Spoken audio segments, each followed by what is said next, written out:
The chemical scare around Syria is receiving a skeptical response, and not only from Assad's government, but now the very people seeking to bring him down. A senior rebel official has dismissed Washington's reports that Assad was arming chemical warheads, saying it was all part of a media game. But, as RT's Golan Heights reports, even fabricated allegations can prove deadly.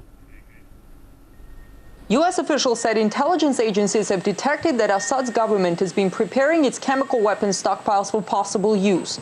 The Obama administration's message to Syria: the U.S. is ready to act.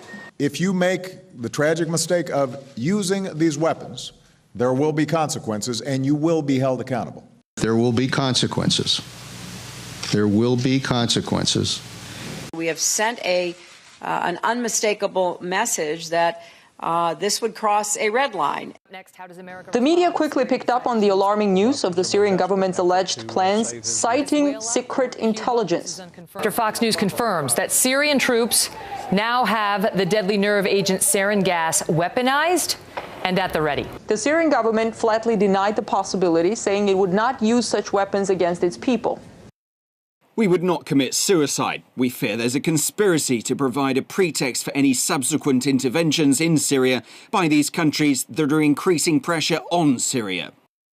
The Syrian government sure knows that if they use chemical weapons, it would give NATO and some of their Arab neighbors who are itching to intervene in Syria the green light to go ahead with their plans. Damascus itself says it would be suicidal for them to do so. But with the fear and the hype building up over the use of chemical weapons against civilians in Syria, it seems the U.S. might be preparing grounds to jump the gun on this one. The jumping the gun scenario is not new for the U.S. Almost 10 years ago, the Bush administration confidently presented false evidence to invade Iraq. America cited bogus intelligence on Saddam Hussein's chemical weapons that never existed.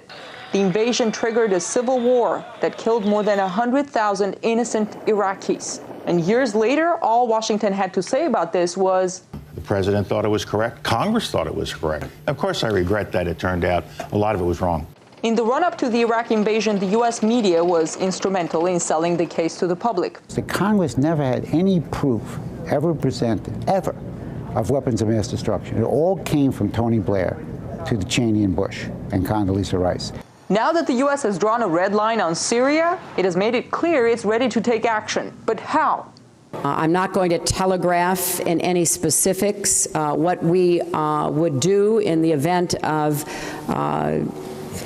credible evidence that the Assad regime has resorted to using chemical weapons against their own people. But suffice it to say, we are certainly planning to take action if that eventuality were to occur. 2 American warships are already near the Syrian coast, with some 10,000 U.S. Marines and dozens of fighter jets on board. On top of that, NATO is sending American, German, and Dutch batteries of Patriot anti-aircraft missiles to Turkey's border with Syria, meaning hundreds more U.S. and European troops will be deployed to the frontier. NATO says deploying Patriot missiles along Syrian borders is a defensive step to prevent Syria from attacking Turkey. I don't think there's any requirement whatsoever for Patriot batteries on the ground in Turkey.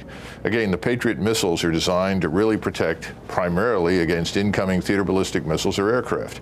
The Syrians are not going to attack the Turks. The Turks have the most powerful military establishment in the region, the largest army in NATO. An intervention in Syria will be as bad, if not worse, than what we experienced in Iraq.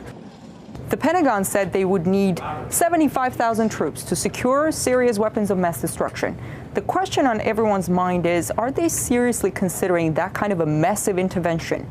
Because that could mean another Iraq coming soon, an invasion that could be followed by years of bloody civil war. In Washington, I'm Golan Heights.